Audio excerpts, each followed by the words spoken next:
आप सबों को यीशु सहाय आज के रविवारीय आराधना में आप सबों का स्वागत है। प्रभु यीशु मसीह सबों को बहुत आयत से आशीष दे। आइए हम लोग आज की आराधना शुरू करते हुए गीत गाएंगे साक्षी वाणी से 67।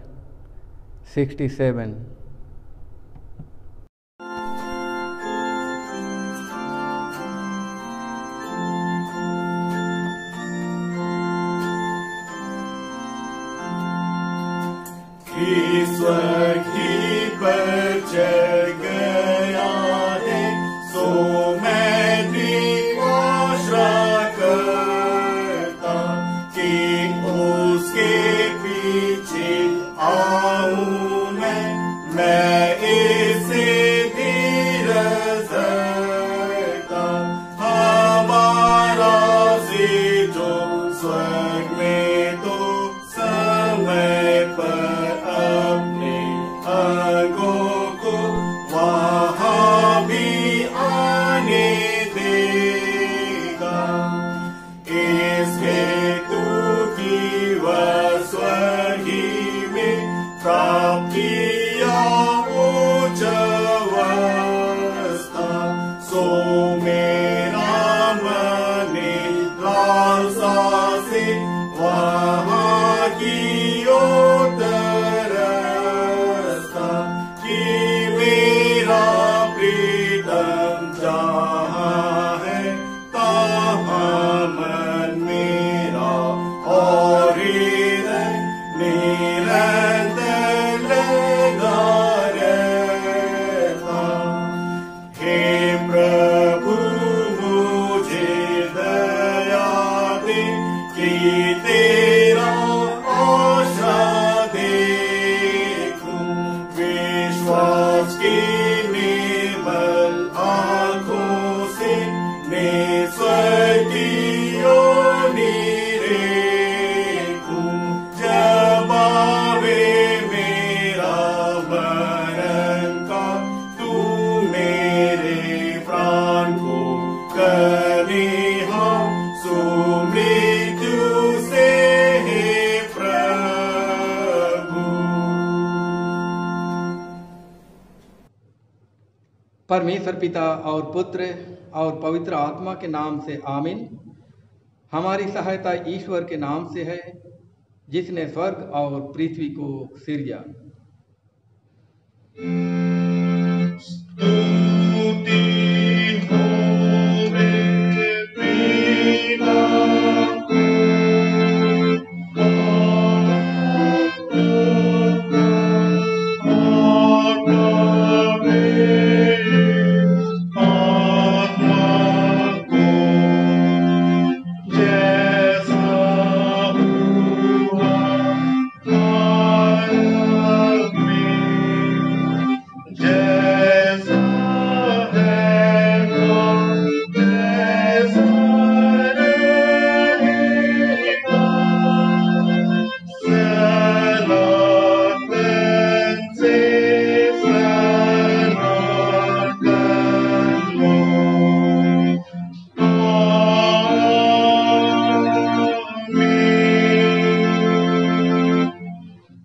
हम ईश्वर के सामने अपने पापों को दीनताई के साथ मान लें। हे सर्वशक्तिमान ईश्वर दयालु पिता, हम दीनताई से अपने सब पाप और अपराधों को तेरे सन्मुख मान लेते हैं। तू अपने प्रिय पुत्र हमारे प्रभु यीशु ख्रिस्त के कारण हम पर दया दृष्टि कर और हमारे सब पापों को क्षमा कर। आमीन। प्रभु हम पर दया कर, ख्रिस्त हम पर दया कर। प्रभु हम पर दया कर।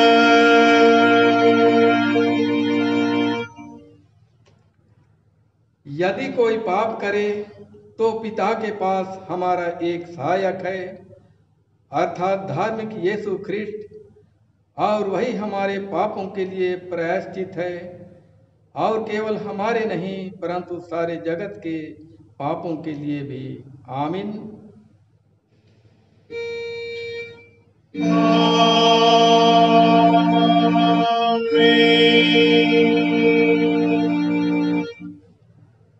सबसे ऊंचे स्थान में ईश्वर का गुणानुवाद हो।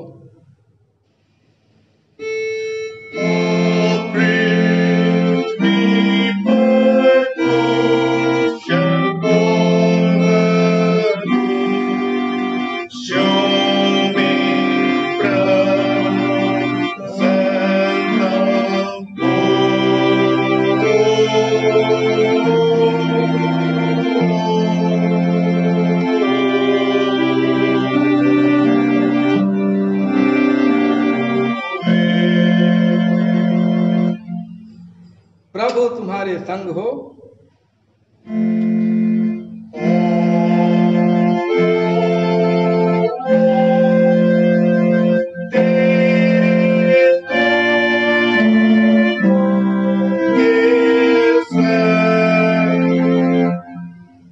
आइए हम प्रार्थना करें।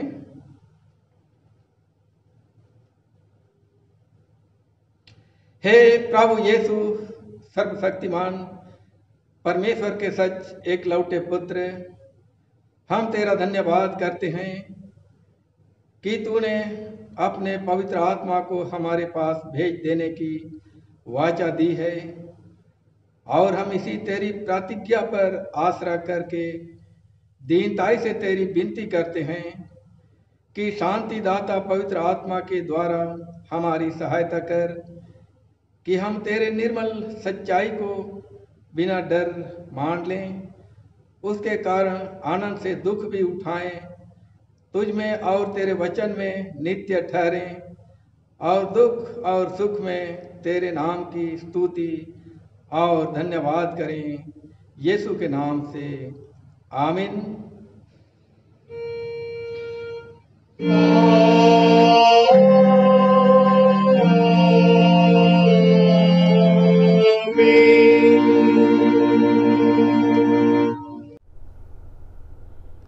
आज के लिए ठहराया हुआ पहला पाठ वचन जो हमें मिलता है पौलुस प्रेरित की पत्री इफिसियों के नाम, इफिसियों उसका अध्याय 1 15 से 23। इफिसियों 1 15 से 23। इस कारण मैं भी उस विश्वास का समाचार सुनकर जो तुम लोगों में प्रभु यीशु पर है और सब पवित्र लोगों पर प्रकट है, तुम्हारे लिए धन्यवाद करना नहीं छोड़ता, और अपनी प्रार्थनाओं में तुम्हें स्मरण किया करता हूँ कि हमारे प्रभु यीशु मसीह का परमेश्वर जो महिमा का पिता है, तुम्हें अपनी पहचान में ज्ञान और प्रकाश की आत्मा दे, और तुम्हारे मन की आँखें ज्योतिर्मय हों, कि तुम जान लो कि उसकी बुलाहट की आशा क्या है, और पवित्र लोगों में उसकी मीरास की महिमा का धन कैसा है, और उसकी सामर्थ हम में जो विश्वास करते हैं कितनी महान है, उसकी शक्ति के प्रभाव के उस कार्य के अनुसार जो उसने मसीह में किया, कि उसको मरे हुओं में से जिलाकर स्वर्गीय स्थानों में अपनी दाहिनी ओर सब प्रकार की प्रधानता और अधिकार और सामर्थ और प्रभुता के और हर एक नाम के ऊपर, जो न केवल इस लोक में पर आने वाले लोक में भी लिया जाएगा, बैठाया, और सब कुछ उसके पांवों तले कर दिया, और उसे सब वस्तुओं पर शिरोमणि ठहराकर कलीसिया को दे दिया। यह उसकी देह है और उसी की परिपूर्णता है, जो सब में सब कुछ पूर्ण करता है। आमीन। तेरा धन्यवाद होवे हे ख्रिस्ट यीशु। हालेलुया। Hallelujah, hallelujah, hallelujah.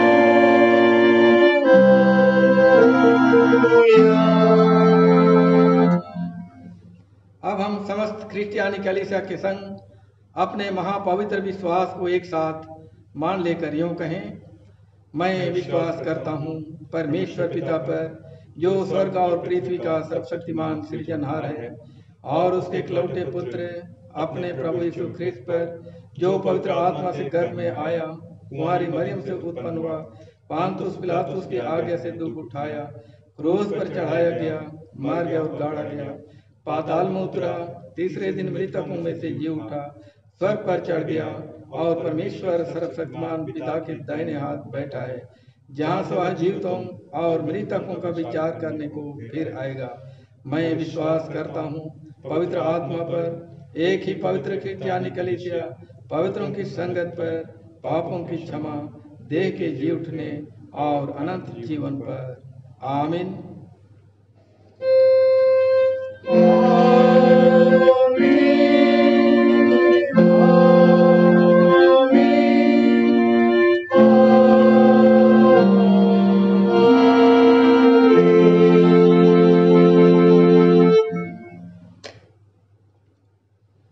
अब इस समय गोस्नाइट कोयर एक गीत प्रस्तुत करेगी।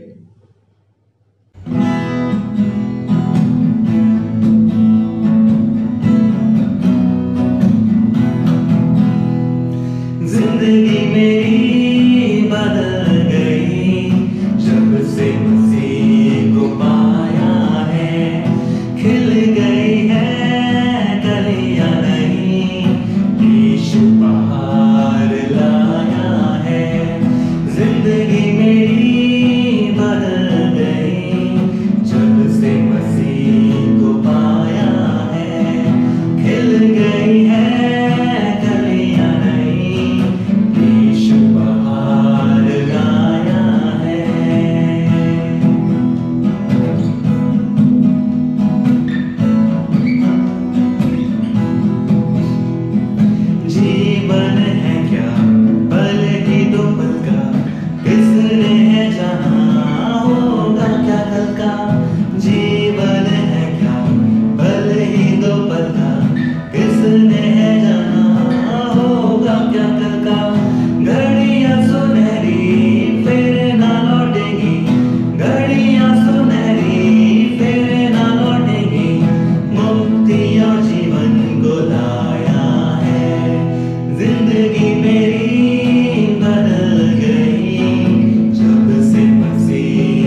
गई है कलियां नहीं, यीशु बहार लाया है।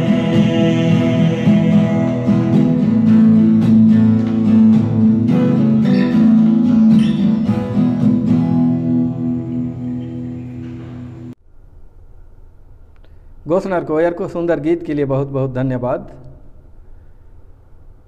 परमेश्वर पिता और उसके इकलौते पुत्र हमारे उद्धारकर्ता प्रभु यीशु मसीह की ओर से सबों को अनुग्रह और शांति बहुत आयत से मिले, आमीन। हम प्रार्थना करें। हे महान अनुग्रहकारी दयालु परमेश्वर पिता, धन्यवाद देते हैं प्रभु, आज एक बार फिर से हम सबों को तूने यह अवसर दिया है कि अपने मनों को हम तेरी ओर उठाएं, तेरे क्रूस के निकट आएं और तेरे उन महान कामों को हम स्मरण करें जो तूने हम सबों के उद्धार और छुटकारे के लिए किया। प्रभु, आज तू अपने वचन के द्वारा हमसे बातचीत करना चाहता है और वचन का आशीष हम तुझसे चाहते हैं। तू ही प्रभु बहुत आयत से हम सबों को उस वचन के द्वारा आशीषित कर। धन्यवाद देते हैं बीते जीवन के तमाम तेरे दया और आशीषों के लिए। प्रभु, हम एक एक को अब तक तू संभाल कर रखा है, हर परिस्थिति में तू हमें अपनी छत्र छाया में रखा है, तेरी ही सुरक्षा में अब तक हम हैं। प्रभु, तुझे धन्यवाद देते हैं और आज के लिए प्रभु धन्यवाद देते हैं कि तेरे नाम की आराधना स्तुति करते हैं, महिमा करते हैं और तेरे वचन का आशीष हम चाहते हैं। हर एक को बहुत आयत से प्रदान कर, हमारे दुर्बलताओं को तू दूर कर, हम पर तू अपने सामर्थ्य को भर दे और वचन का आशीष हर एक को बहुत आयत से प्रदान कर। प्रार्थना धन्यवाद यीशु के नाम से है, दया से सुन और ग्रहण कर, आमीन। आज के लिए जो उपदेश वचन है ठहराया गया है यूहन्ना रचित सुसमाचार, उसका अध्याय 15, 26, 27 और 16 का 1 से 4 तक। यूहन्ना रचित सुसमाचार अध्याय 15, 26, 27 और 16 अध्याय का 1 से 4 तक। परंतु जब वह सहायक आएगा, अर्थात सत्य का आत्मा जो पिता की ओर से निकलता है, तो वह मेरी गवाही देगा और तुम भी मेरे गवाह हो, क्योंकि तुम आरंभ से मेरे साथ रहे हो। ये बातें मैंने तुमसे इसलिए कहीं कि तुम ठोकर ना खाओ। वे तुम्हें आराधनालयों में से निकाल देंगे, वरन वह समय आता है कि जो कोई तुम्हें मार डालेगा वह समझेगा कि मैं परमेश्वर की सेवा करता हूँ। ऐसा वे इसलिए करेंगे कि उन्होंने ना पिता को जाना है और न मुझे जानते हैं। परंतु ये बातें मैंने इसलिए तुमसे कहीं कि जब इनका समय आए तो तुम्हें स्मरण आ जाए कि मैंने तुमसे पहले ही कह दिया था। मैंने आरंभ में तुमसे ये बातें इसलिए नहीं कहीं क्योंकि मैं तुम्हारे साथ था। आमीन। प्रभु यीशु ख्रिस्ट में प्यारे भाइयों तथा बहनों, आज के दिन के लिए परमेश्वर को हम धन्यवाद देते हैं। प्रभु परमेश्वर पूरे सप्ताह भर के जीवन में हमारे संग रहा, हम सबों को अपने चराई की भेड़ों की नाई समेट कर रखा, संभाल कर रखा और आज का यह दिन दिया है कि हम उसकी आराधना करते हैं, स्तुति करते हैं, महिमा देते हैं उनके तमाम दया आशीषों के लिए और परमेश्वर को धन्यवाद का भेंट अर्पण करते हैं। परमेश्वर के उन महान कामों को हम स्मरण करते हैं जो उसने हमारे जीवन में, जगत के जीवन में प्रकट किया है। यीशु मसीह के द्वारा मानवता का उद्धार और छुटकारे का काम को उसने पूरा किया है। आज का दिन या रविवार का नाम है एक सऊदी अर्थात मेरी सुन। आज परमेश्वर पिता अपने वचन को हमारे पास प्रकाशित करता है पवित्र आत्मा के द्वारा, हमारे पास अपनी उपस्थिति देता है पवित्र आत्मा के द्वारा और कहता है कि उसका जो वचन है उसको हम सुने, उसको माने और उसके अनुसार अपने जीवन को हम चलाएं। परमेश्वर का धन्यवाद हो कि आज प्रभु परमेश्वर यीशु के द्वारा पवित्र आत्मा के रूप में हमारे पास उपस्थित रहता है। उसने कहा, मैं तुम्हें अनाथ नहीं छोड़ूंगा, तुम्हारे पास आता हूँ।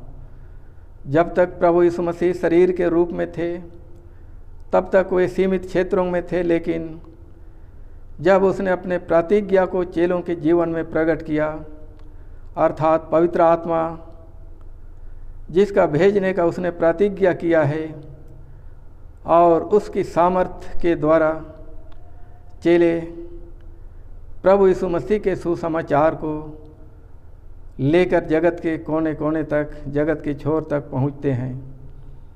और उसमें प्रभु यीशु मसीह पवित्र आत्मा के रूप में उनके संग रहता है, अर्थात सीमित क्षेत्र में नहीं, लेकिन जहाँ कहीं भी उसके लोग हैं जो उसको स्वीकार करते हैं, ग्रहण करते हैं, उनके साथ वह जगत के किसी भी कोने में क्यों ना हो अपनी उपस्थिति में रखता है।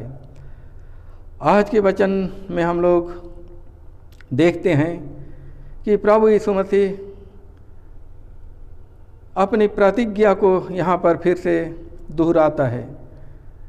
15-16 अध्यायों में हम बार बार उस पवित्र आत्मा की प्रतिज्ञा को हम देखते हैं, और यहाँ भी आज प्रभु यीशु मसीह वादा करता है कि एक दिन वह पवित्र आत्मा को भेजेगा चेलों के जीवन में, और उसकी सामर्थ्य के द्वारा वो लोग यीशु मसीह का गवाह होंगे, गवाह बनेंगे। हम लोग 1-2 महीने पीछे से अगर देखें तो 1-2 महीने के दरमियान बहुत सारी घटनाएं हम लोग देखते हैं यीशु के जीवन में। सर्वप्रथम उसके क्रूस बलिदान को, पुनरुत्थान को, और पुनरुत्थान के बाद 40 दिन तक अपने चेलों को दिखाई देता रहा, उन्हें शिक्षित करता रहा और उन्हें सिखाता रहा, और वादा भी किया कि जब वो स्वर्ग पर जाएगा परमेश्वर पिता के पास, तो वह अपने सामर्थ को पवित्र आत्मा के रूप में चेलों के जीवन में भेजेगा। और उसके पश्चात हम लोग स्वर्गरोहण के दिन देखते हैं, 21 तारीख को जो स्वर्गरोहण पर्व था, वो परमेश्वर के पास लौट जाता है और चेलों के सामने, चेलों के साथ रहते हुए उसने विदाई लिया। और जब वो स्वर्ग पर उठा लिया जा रहा था, तो 2 स्वर्गदूत श्वेत वस्त्र पहने हुए चेलों को प्रकट हुए चेलों के पास और कहा, यही यीशु जिससे तुम स्वर्ग पर जाते हुए देख रहे हो, एक दिन इसी रीति से फिर से आएगा। अर्थात यीशु मसीह का संदेश को चेले स्वर्गदूतों के द्वारा सुनकर वहाँ से वापस लौट जाते हैं।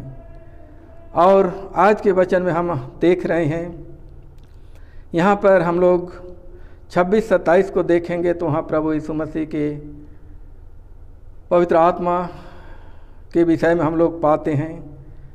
उसके सामर्थ्य से चेले गवाही देंगे, इस विषय को हम पाते हैं, और स्वयं पवित्र आत्मा इसकी गवाही देगा, इस विषय को हम पाते हैं। और दूसरा खंड 16 अध्याय के 1 से 4 में हम देखते हैं, वो एक दूसरा पहलू है, और वो पहलू है कि उस समाचार के लिए उनको बहुत सारे कष्टों को उठाना पड़ेगा, उनके ऊपर सताव आएगा, वे मार डाले जाएंगे, और सुसमाचार के खातिर उनको बहुत कीमत चुकाना पड़ेगा। इस बात को भी प्रभु यीशु मसीह पहले से सतर्क कर देता है। प्रभु यीशु मसीह के संग संग जब चेले चलते फिरते थे, तो प्रभु यीशु मसीह बार बार उनको शिक्षित करता रहा, जी उठने के बाद भी उनको शिक्षित करता रहा, और चेले उसके पीछे चलते हुए आनंद और आशीष के सहभागी हुए। लेकिन प्रभु यीशु मसीह एक दूसरा पहलू को जब बतलाता है तो उसमें कष्ट और दुख और परेशानियों को बतलाता है। अर्थात प्रभु यीशु मसीह ने कभी चेलों को धोखे में नहीं रखा कि मेरे पीछे आओगे, उसका मतलब यह नहीं है कि जीवन में किसी भी प्रकार की परेशानी नहीं होगी या कोई कष्ट या दुख नहीं होगा, विरोध नहीं होगा, इसी बात उसने नहीं कहा। लेकिन उसने सच्चाई को बता दिया, जगत में तुम्हें क्लेश होता है, जैसे यूहन्ना रचित 16:33 में कहता है, जगत में तुम्हें क्लेश होता है परंतु ढाढ़स बांधो, मैंने संसार को जीत लिया है। क्लेश और दुख का जिक्र प्रभु यीशु मसीह ने पहले से ही बता दिया था। लेकिन इसके बावजूद दूसरा पहलू जो है और एक पहलू जो है वो पवित्र आत्मा का सामर्थ, जिसकी सामर्थ से चेले झुकेंगे नहीं, रुकेंगे नहीं, लेकिन सुसमाचार की बढ़ती के लिए अपने जीवन को समर्पित करेंगे, चाहे उसके लिए उन्हें मौत के घाट क्यों ना उतारा जाए, लेकिन उसके लिए भी पवित्र आत्मा की सामर्थ को प्राप्त करने के बाद वे लोग डरेंगे नहीं, आगे बढ़ेंगे। इस बात की गवाही हम लोग प्रेरितों के काम नामक किताब में हम लोग पाते हैं कि जब पवित्र आत्मा का सामर्थ्य उनको प्राप्त हुआ तो वे लोग सामर्थ्य के साथ प्रभु के सुसमाचार को आगे बढ़ाने लगे। उनके जीवन में बहुत सारी कठिनाइयाँ आईं, रुकावटें आईं, विरोध हुआ, धमकी मिला, लेकिन वे लोग उस सच्चाई को जिसको उन्होंने देख लिया था, सुन लिया था, पहचान लिया था, उस सच्चाई के पीछे अब वे लोग मुड़ने वाले नहीं थे, क्योंकि पवित्र आत्मा उनके संग था। और जिस प्रकार क्रूसित होने के समय प्रभु यीशु मसीह जब क्रूसित हो रहा था उस समय भय में जी रहे थे, छिप छिप कर जी रहे थे, वो परिस्थिति अब नहीं रहा। आज जो सामर्थ्य के साथ परमेश्वर के सुसमाचार का प्रचार करने के लिए आगे बढ़ते हैं, हम लोग इसका प्रमाण प्रेरित क्रिया की किताब में पाते हैं। तो जैसे विरोध होता है तो क्या जवाब वो लोग देते हैं। जैसे प्रेरित क्रिया 4 का 17 से आगे अगर देखें तो इस प्रकार लिखा हुआ है। 16 से आगे हम पढ़ते हैं, हम इन मनुष्यों के साथ क्या करें, क्योंकि यरूशलेम के सब रहने वालों पर प्रकट है कि इनके द्वारा एक प्रसिद्ध चिन्ह दिखाया गया है और हम उसका इनकार नहीं कर सकते, परंतु इसलिए कि यह बात लोगों में और अधिक फैल न जाए, हम उन्हें धमकाएं कि वे इस नाम से फिर किसी मनुष्य से बातें ना करें। तब उन्हें बुलाया और चेतावनी देकर यह कहा, यीशु के नाम से कुछ भी ना बोलना और ना सिखाना।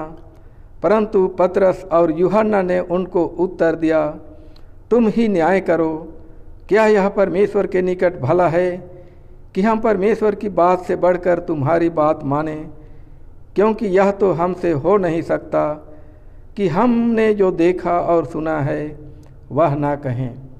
अर्थात प्रभु यीशु मसीह का जो अनुभव जिसको उन्होंने प्राप्त किया था पवित्र आत्मा की सामर्थ को, तो आज उसके लिए वो लोग रुकने वाले नहीं हैं और उसकी गवाही देने से वो लोग घबराने वाले और रुकने वाले नहीं दिखाई देते हैं।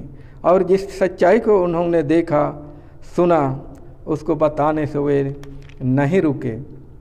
और इस प्रकार हम प्रेरित क्रिया में अगर देखेंगे तो एक तरफ सताहट की बातें दिखाई देती हैं, जैसे फिलिपुस नामक व्यक्ति को मौत के घाट भी उतार दिया गया, इसलिए सुसमाचार के प्रचार के कारण उसको मौत के घाट भी उतार दिया गया। और जैसे आज के वचन में हमने देखा कि वे लोग मारेंगे, तुम सबों को मार डालेंगे और कहेंगे कि हम परमेश्वर की सेवकाई कर रहे हैं, और इस प्रकार की बातों को, सच को हम लोग देखते हैं। परंतु यहाँ पर परमेश्वर के उस महान काम को जो पवित्र आत्मा की सामर्थ्य के द्वारा हो रहा है उसका भी हम सामर्थ्य को देखते हैं।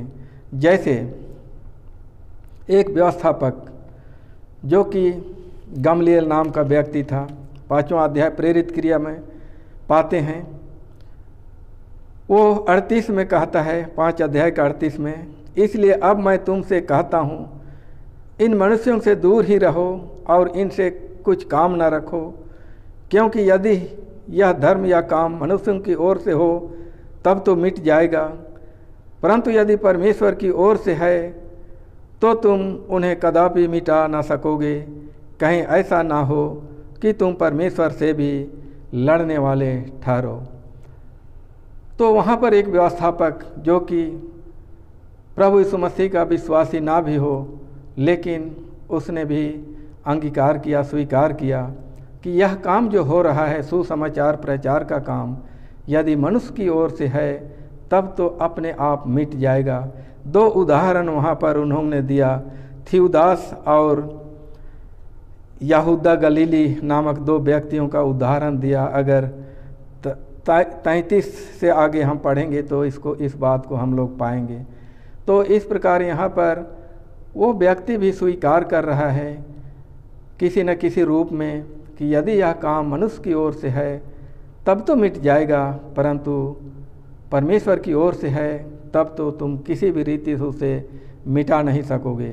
और आज सच है, इस बात को आज हमें स्वीकार करना है कि यह मनुष्य का काम नहीं है।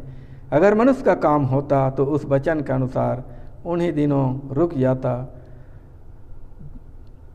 बंद हो जाता।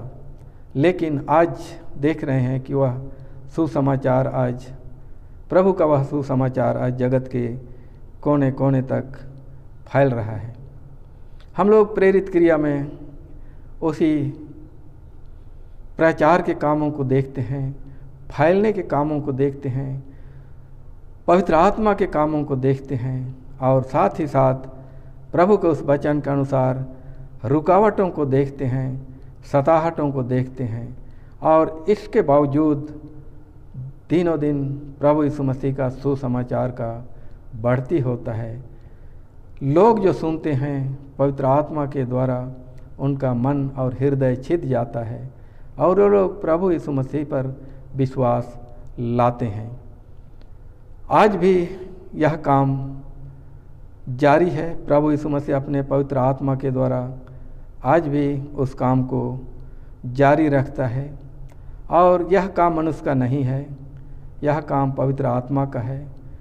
पवित्र आत्मा ही आज मनुष्य के हृदय को, विवेक को कायल करता है, उसके दिल के दरवाजे को खटखटाता है।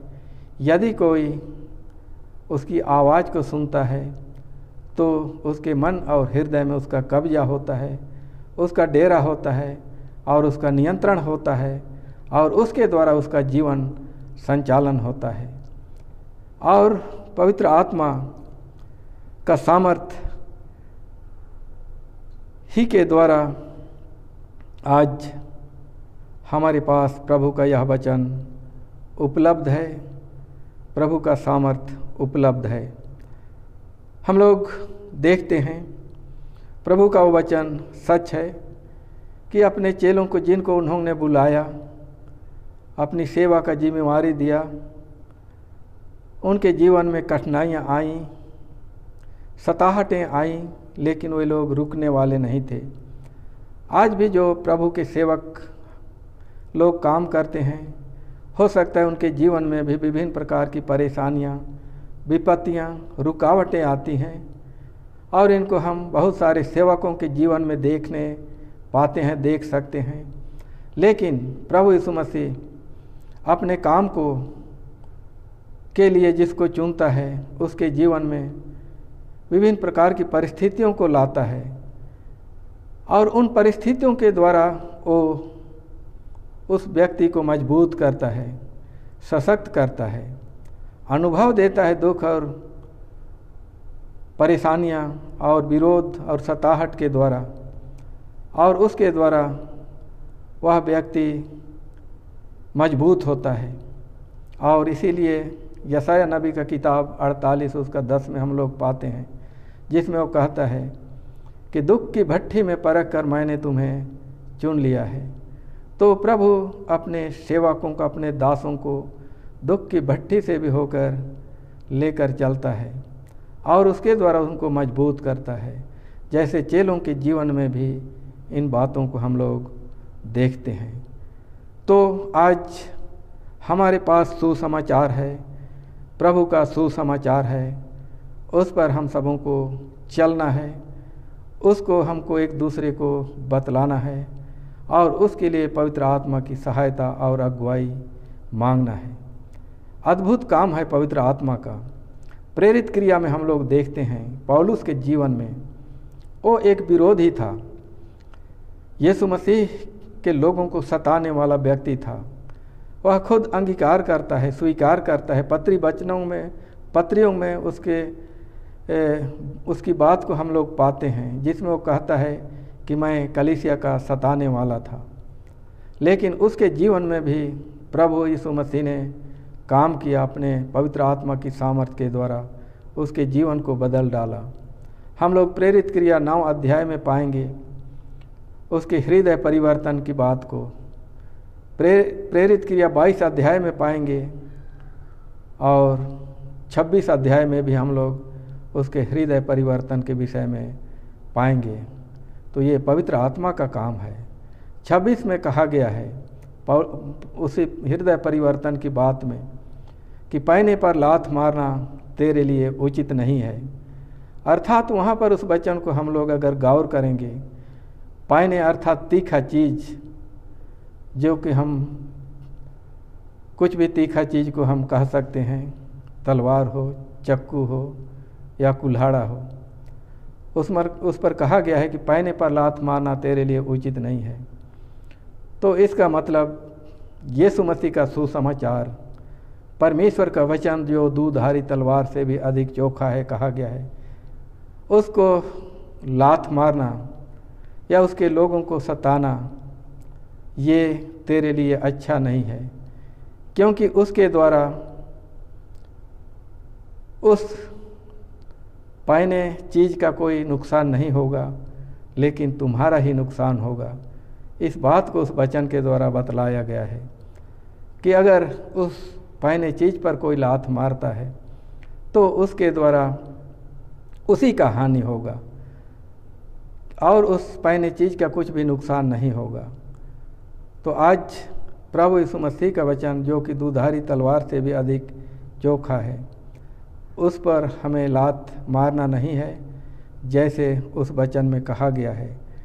इसलिए आज हम सबों को जब परमेश्वर का सुसमाचार, परमेश्वर की ज्योति, परमेश्वर का सामर्थ्य, परमेश्वर की उपस्थिति पवित्र आत्मा के द्वारा हमारे पास आया है, तो आज हम सबों को अपने जीवन को प्रभु यीशु मसीह पर समर्पण करना है। जैसे यहाँ पर हम लोग कह सकते हैं पवित्र आत्मा के सामर्थ्य से या प्रभु यीशु मसीह के सुसमाचार से हमें पाप से धार्मिकता की ओर जाने का एक अवसर मिलता है। सुसमाचार के कारण ही हम अंधकार से ज्योति की ओर चलने की अगुवाई को प्राप्त कर सकते हैं। सुसमाचार ही के कारण से हम बुराई से अच्छाई की ओर चल सकते हैं और सुसमाचार ही है जो हमें मृत्यु से जीवन को पहुंचाता है। इसलिए प्रभु यीशु ख्रिस्ट में प्यारे सुनने वालों, प्रभु का वचन सामर्थी वचन है, सत्य वचन है, आशीषित वचन है, जीवन को बदल डालता है, जीवन को सुसज्जित करता है आत्मिक रूप से और एक अधिकार को हम सबों को देता है जो जीवन का अधिकार, अनंत जीवन का अधिकार, जिससे प्रभु यीशु मसीह ने हमारे लिए कमाया है और उसने कहा है मैं जीवित हूँ, तुम भी जियोगे, पुनरुत्थान और जीवन मैं ही हूँ, जो कोई मुझ पर विश्वास करता है यदि मर भी जाए तो भी जिएगा। परमेश्वर कहता है जो कोई मेरे भेजने वाले की बातों पर विश्वास करता है अनंत जीवन उसका है, और दंड की आज्ञा उस पर नहीं होती, परंतु वह मृत्यु से पार होकर जीवन में पहुंचा है। वही जीवन प्रभु यीशु मसीह ने आज हम सबों के लिए कमाया है। आज स्वर्ग पर है और एक दिन पुनः आने का प्रतिज्ञा है। इसलिए उस दूसरे आगमन के लिए हम सबों को तैयार रहना है, क्योंकि उसका दूसरा आगमन जगत के न्याय के लिए होगा, और उस आगमन में हम उसके सिंहासन के पास, उसके न्याय सिंहासन के पास खड़े होकर उस अनंत अधिकार को प्राप्त करने वाले बने। और परमेश्वर का वचन कहता है कि एक दिन यीशु मसीह निश्चय ही इस जगत में आएंगे, अंतिम तुरही फूके जाने के साथ ही। जैसे मत्ती रचित सुसमाचार के 24 अध्याय में प्रभु यीशु मसीह के दोबारा आगमन के विषय में, दूसरे आगमन के विषय में कहा गया है। 24 का 30 में हम लोग देखेंगे, 30-31 में, तब मनुष्य के पुत्र का चिन्ह आकाश में दिखाई देगा, और तब पृथ्वी के सब कुलों के लोग छाती पीटेंगे, और मनुष्य के पुत्र को बड़ी सामर्थ और ऐश्वर्य के साथ आकाश के बादलों पर आते देखेंगे। वह तुरही के बड़े शब्द के साथ अपने दूतों को भेजेगा, और वे आकाश के इस छोर से उस छोर तक चारों दिशाओं से उसके चुने हुओं को इकट्ठा करेंगे। तो ये स्वर्गरोहण का संदेश चेलों के माध्यम से कि दोबारा इस जगत में यीशु मसीह आएगा, और तुरही के बड़े शब्द के साथ वो आएगा, सामर्थ के साथ आएगा, न्याय के लिए आएगा, और अपने लोगों को एकत्रित करेगा। और जैसे उसने कहा है कि जहाँ मैं हूँ वहाँ तुम भी रहो, इस वचन के अनुसार हर एक विश्वासियों के लिए वो जगह सुनिश्चित किया है प्रभु यीशु मसीह ने। आइए हम सब अपने जीवन को प्रभु में सौंप दें, और जिंदगी के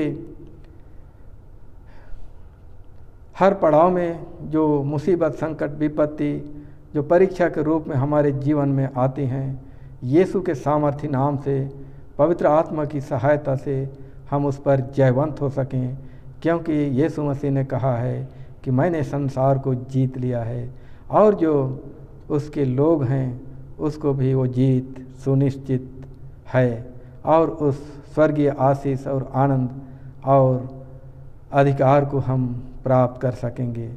प्रभु यीशु मसीह इस वचन के द्वारा सबों को, हर एक सुनने वालों को बहुतायत से आशीष दे, पवित्र आत्मा के द्वारा सहायता दे कि उसके विश्वास में हम दिनों दिन बढ़ें, और उसके विश्वास में हर कोई आए और उस आनंद आशीष को प्राप्त करें। आमीन। हम प्रार्थना करें। महान अनुग्रहकारी दयालु परमेश्वर पिता, फिर से तेरा धन्यवाद करते हैं प्रभु जी, आज के वचन के द्वारा हम सबों को तूने निश्चयता दिया है कि विभिन्न प्रकार के पड़ावों से होकर चलने के बावजूद भी तू हमारे संग निरंतर बने रहता है पवित्र आत्मा के द्वारा, कि हम तेरी गवाही दे सकें और तेरे सुसमाचार को हम दूसरों को भी बता सकें। और वह सुसमाचार है कि एक दिन प्रभु तू हम सबों को फिर से लेने के लिए आएगा। तूने हम सबों को के लिए उद्धार और छुटकारे के काम को क्रूस बलिदान के द्वारा पूरा किया है। आज स्वर्ग पर तू चला गया है, लेकिन एक दिन फिर से आएगा। प्रभु तेरे वचन के द्वारा हम सबों को दृढ़ कर, मजबूत कर, अपने विश्वास में बनाए रख, कि प्रभु हम विश्वास को थाम कर रख सकें, और जो वचन आज हम सबों को दिया है उसके द्वारा हर एक सुनने वालों को तू आशीषित कर। भय का जीवन नहीं, लेकिन सामर्थ का जीवन, शक्ति का जीवन, और पवित्र आत्मा के द्वारा अगुवाई का जीवन हर एक को तू प्रदान कर। प्रभु जी, हम सारी बातों को तेरे चरणों में रखते हैं और आज के वचन के लिए धन्यवाद देते हैं। प्रार्थना उद्धारकर्ता यीशु के नाम से है, दया से सुन और ग्रहण कर, आमीन। और ईश्वर की शांति जो समस्त ज्ञान से परे है, ख्रिस्ट यीशु में तुम्हारे हृदय और मन की रक्षा और रखवाली करे, आपसे सदा लो, आमीन। इस समय तीसरा गीत गाएंगे, गीत नंबर 320।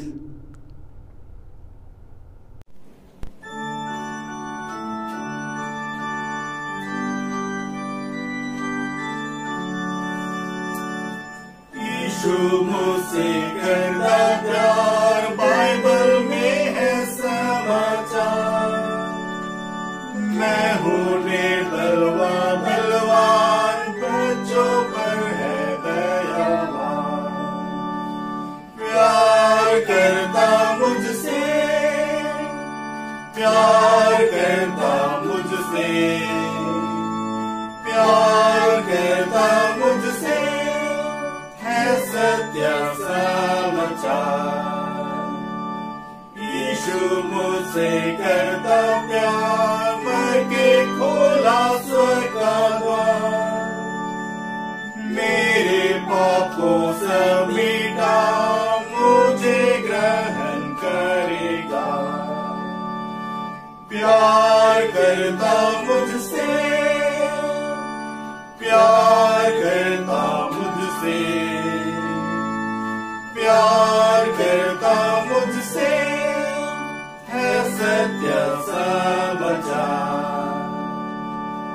यीशु मुझसे करता प्यार, यदि हूँ कमजोर लाचार। स्वर्ग से देखा करता है, मेरी सुधि लेता है।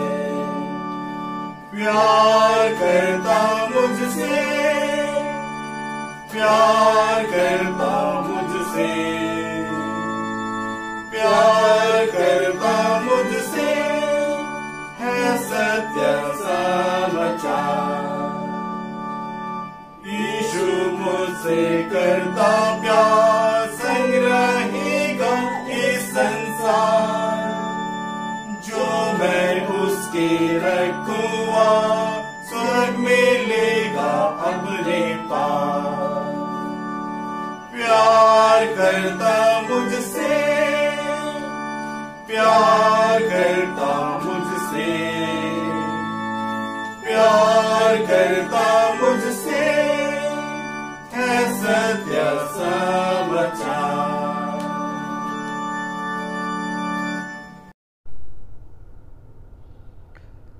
आइए हम लोग अंतिम प्रार्थना करें। हे प्रभु परमेश्वर स्वर्गवासी पिता, हम तेरी विनती करते हैं, अपनी ख्रिस्टियानी कलीसिया और उसके सारे सेवकों की अगुवाई कर कि वे तेरे वचन के निर्मल उपदेश में ठहरें, जिससे सच विश्वास और प्रेम हम में बढ़े और दृढ़ाया जाए। हे प्रभु, भारत रिपब्लिक के हमारे प्रेसिडेंट, इस प्रांत के गवर्नर, राजकीय सभाओं और मंत्रिमंडलों, सब न्यायों और हाकिमों और सब राज्य कर्मचारियों को आशीष दे और उनकी अगुवाई कर कि वे न्याय और धर्म से देश की सेवा करें और हम कुशल चैन से सारी भक्ति और गंभीरता से काल बिताएं। हमारी कलीसियाई सभाओं, सेंट्रल काउंसिल, डायसेशन काउंसिल और कलीसिया की अन्य मंडली सभाओं को आशीष दे कि वे इस मंडली को तेरी पवित्र इच्छा के अनुसार चलाएं। जगत की लूथेरन कलीसिया और देश विदेश के हमारे सभी ख्रिस्ट विश्वासी मित्रों को आशीष दे कि हम ख्रिस्टीय प्रेम और सहयोग में आगे बढ़ें और जगत में तेरी साक्षी के लिए अधिक सामर्थ पाएं।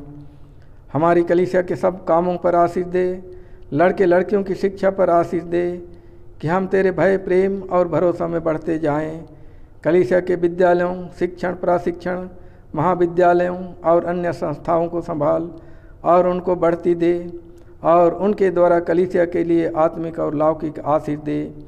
खेती बाड़ी और हर एक काम उद्यम को सफल कर, जिससे हर कोई सुविवेक से तेरे आगे चले और अपनी जीविका पाए अपनी कृपा से उन सबों पर दृष्टि कर जो कंगालपन, रोग और नाना प्रकार की सकेती और दुख में हैं, उनको शांति दे। हम इस समय पिता परमेश्वर विशेष प्रार्थना करते हैं पूरे देश के लिए, पूरे दुनिया के लिए, जो कि आज एक महामारी कोरोना वायरस का प्रकोप जगत में फैला हुआ है। प्रभु, इस बीमारी को नियंत्रण करने वाला तू ही है, इसलिए प्रार्थना के द्वारा प्रभु तेरे पास आते हैं और संपूर्ण बोझ को तेरे ऊपर डाल देते हैं, क्योंकि तूने कहा है कि संकट के दिन मुझे पुकार, मैं तुम्हें छुड़ाऊंगा और तू मेरी महिमा करने पाएगा। इसलिए प्रभु हम प्रार्थना करते हैं इस महामारी को तू हटा ले, उठा ले और पूरे जगत में तू अपनी शांति को स्थापित कर। प्रभु जी, जो लोग इसके प्रकोप में हैं उन सबों को तू चंगाई और छुटकारा दे। हर एक लोगों को जो इस प्रकार के बीमारी से पीड़ित हैं, उनकी सेवा में लगे डॉक्टर, नर्स, सबों को तू अपनी सुरक्षा में रख और प्रभु उनके कामों को आशीषित कर कि उनके हाथों के द्वारा प्रभु उनकी सेवाओं के द्वारा वो लोग चंगाई को प्राप्त करें और प्रभु तेरे नाम को उसके द्वारा महिमा मिले। प्रभु जी, हम प्रार्थना करते हैं जितने भी उस रोग से पीड़ित हैं उन सबों को तू ही चंगाई दे। प्रार्थना करते हैं इस समय पूरे पेरिस को, कलीसिया को तेरे हाथ में सौंप देते हैं। एक एक घर और परिवार को तेरे हाथ में सौंपते हैं। हर एक के संग हो। रोगी और दुखी बीमार भाई बहनों पर तू अपना आशीष का हाथ रख। यीशु के नाम से तू ही चंगाई दे, उसके द्वारा तू अपने नाम की महिमा ले। हर एक जो अकेलेपन के जीवन में है उनके पास भी तू अपनी उपस्थिति दे। जैसे तूने कहा है कि मैं तुम्हें अनाथ नहीं छोड़ूंगा, तुम्हारे पास आता हूँ, उस वचन के अनुसार पवित्र आत्मा के रूप में तू हर एक के निकट अपनी उपस्थिति दे, अपनी शांति और सुरक्षा हर एक को दे और प्रभु एक एक के जीवन के द्वारा तू अपने नाम की महिमा ले। हे हमारे कलीसिया के सब भाई बहनों की रक्षा कर जो दूसरे देशों में चले गए हैं, कि सब जोखिम और परीक्षाओं में विश्वासी ठहरें। हम उनके लिए भी तेरी विनती करते हैं। जो मंडली से निकाले गए व उलट हुए हैं, उन पर दया कर कि वे सच्चे पश्चाताप से तेरी ओर फिरें। सब मनुष्यों का त्राणी ठहर और उन पर जो अंधियारे में बैठे हैं मुक्ति का उजाला प्रकाश कर। हमको अपश्चातापी मृत्यु से बचा और अंत में अपने प्रिय पुत्र हमारे प्रभु यीशु ख्रिस्ट के द्वारा स्वर्ग राज में ग्रहण कर। आमीन। हे हमारे पिता, तू जो स्वर्ग में है, तेरा नाम पवित्र किया जाए, तेरा राज जाए, तेरी इच्छा जैसे स्वर्ग में वैसे पृथ्वी पर भी होवे। हमारे प्रतिदिन की रोटी आज हमको दे और हमारे अपराधों को क्षमा कर जैसे हम भी अपने अपराधियों को क्षमा करते हैं, और हमको परीक्षा में मत डाल परंतु बुराई से छुड़ा, क्योंकि राज और पराक्रम और महात्म सदा तेरी हैं। आमीन।